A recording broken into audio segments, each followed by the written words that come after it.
Il y a une question que l'humanité n'a jamais cessé de se poser.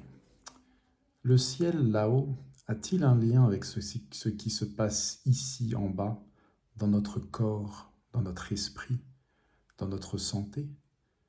Les anciens en étaient convaincus.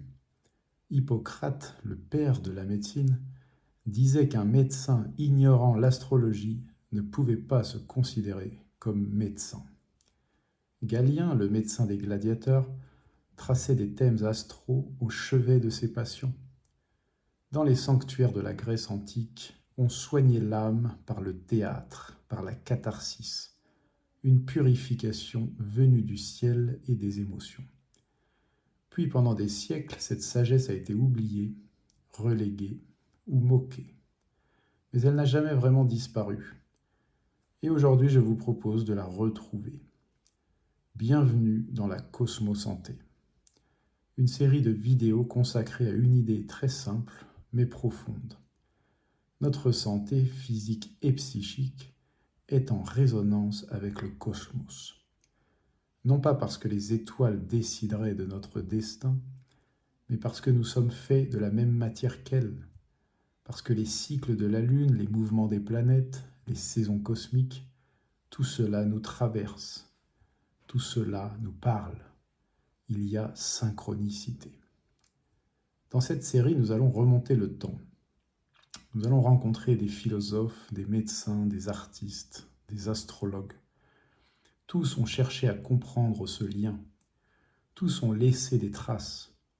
Et nous allons voir que leurs découvertes ne sont pas seulement une affaire d'histoire ancienne, elles nous parlent encore aujourd'hui.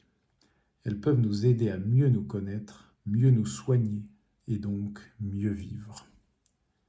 Avant d'aller plus loin, je dois poser une distinction que vous retrouverez dans chaque épisode. C'est la différence entre le climat et la météo.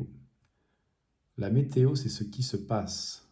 Ce sont les transits planétaires, les activations, les humeurs changeantes. Aujourd'hui, je suis en colère, demain, je suis joyeux. La météo, c'est le temps qu'il fait à l'extérieur de nous et à l'intérieur au fil des jours. Le climat, c'est autre chose. C'est la structure stable. C'est ce qui, en moi, ne change pas à travers les années. Mon tempérament, ma manière fondamentale d'être au monde, mon rapport à l'action, aux émotions, à la pensée ou à la matière. En astrologie, on appelle cela la carte astrale, que j'appelle moi maintenant le CAP, notre cosmo-architecture personnelle. Connaître son climat, c'est la première sagesse. Parce que c'est seulement quand tu sais de quoi tu es fait que tu peux apprendre à danser avec la météo des cycles. Sans cette connaissance, tu subis, alors qu'avec elle, tu t'accordes. Alors que vas-tu découvrir dans cette cosmosanté ? Premièrement, nous allons remonter aux sources. Nous allons écouter Hippocrate et ses 4 tempéraments. Nous allons comprendre comment les 4 éléments, feu, terre, air, eau, structurent à la fois le cosmos et notre corps. Deuxièmement, nous allons explorer la médecine astrale de l'Antiquité et du Moyen-Âge. Galien et sa décombritude, cette pratique qui consistait à tracer un thème astrologique au moment où le patient s'alitait. Hildegard de Bingen, qui voyait dans les plantes et les pierres des signatures des astres. Ou alors Nostradamus, médecin avant d'être prophète.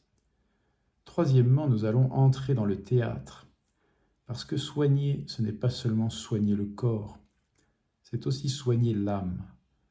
Aristote et la catharsis, les sanctuaires d'Asclépios, où l'on venait assister à des tragédies pour se purifier. Ben Jonson et la comédie des humeurs, où le rire devient médicament. Quatrièmement, nous ferons un bond dans le temps, jusqu'aux pionniers de l'astrologie psychologique. Jung qui voyait dans les planètes des archétypes de l'inconscient, ou alors la famille Huber qui ont fondé une véritable psychologie astrologique. Enfin, nous conclurons par une question qui nous concerne tous. Comment tout cela peut-il nous aider aujourd'hui à mieux vivre. Et je vous présenterai comment Start enseigne cette lecture de soi. Tu me diras peut-être, l'astrologie ce n'est pas scientifique. Et tu auras raison. Si l'on réduit la science à ce qui se mesure dans un laboratoire, mais la santé ce n'est pas seulement ce qui se mesure, la santé c'est aussi ce qui se ressent. Cet équilibre entre ton corps, tes émotions, tes pensées, ton environnement et tes cycles. Les anciens avaient une médecine holistique. Ils ne séparaient pas le physique du psychique. Ils ne séparaient pas l'homme du cosmos. Cette série n'est pas une défense de l'astrologie contre la médecine, c'est une invitation à élargir le regard, à retrouver ce que nous avons oublié, à nous rappeler que nous ne sommes pas des îles isolées, nous sommes des êtres de ciel et de terre. Et peut-être que dans cette redécouverte, il y a des clés pour guérir ou simplement pour mieux habiter notre vie.